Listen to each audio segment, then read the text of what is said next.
அனைவருக்கும் வணக்கம். நான் பிரபாகர் ஜோதிடர். ஓம் சிவாய நமக. சிவசக்தி திருச்சிற்றம்பலம். இன்று பிறந்த நாள் காணும் அனைவருக்கும் வாழ்த்துக்கள்.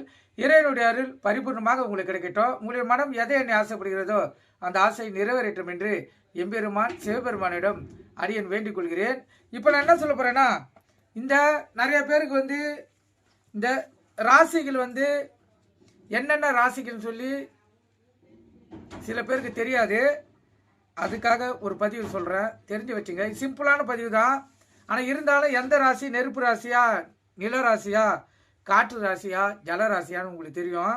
ஏன்னா கோயிலுக்கு சென்றால் அதன் அடிப்படையில் தர்மங்கள் செய்யக்குள்ள மாற்றங்கள் ஏற்படும், கருத்தில் கொள்ளுங்க. இப்போ நெருப்பு ராசி பார்த்தீங்கன்னா மேசம், சிம்மம், தனுசு. நில ராசி பார்த்தீங்கன்னா ரிஷமம், கன்னி, மகரம். காற்று ராசி பார்த்தீங்கன்னா மிதுனம், துலாம், கும்பம். ஜலராசி அதாவது தண்ணி ராசி பார்த்தீங்கன்னா கடகம், விருச்சிகம், மீனம். இப்போ ஆண் ராசி பார்த்தீங்கன்னா மேசம், மிதுனம், சிம்மம், துலாம், தனுசு, கும்பம். பெண் ராசி பார்த்தீங்கன்னா ரிஷமம், கடகம், கன்னி, விருச்சிகம், மகரம், மீனம். சரராசி இருக்குது. சரராசி பார்த்தீங்கன்னா மேசம், கடகம், துலாம், மகரம்.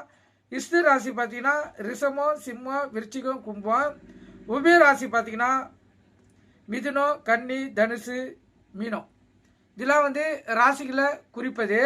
அதே போல் தர்ம ராசி, கர்ம ராசி, காம ராசி, மோட்ச ராசின்னு இருக்குது, கருத்தில் கொள்ளுங்க. இப்போ தர்ம ராசி பார்த்தீங்கன்னா மேசம், சிம்மம், தனுசு. கர்ம ராசி பார்த்தீங்கன்னா ரிஷமம், கன்னி, மகரம். காம ராசி பார்த்தீங்கன்னா மிதுனம், துலாம், கும்பம். மோட்ச ராசி பார்த்தீங்கன்னா கடகம், விருச்சிகம், மீனம். இதெல்லாம் ராசிகள் அடிப்படையில் பொருந்தக்கூடியது.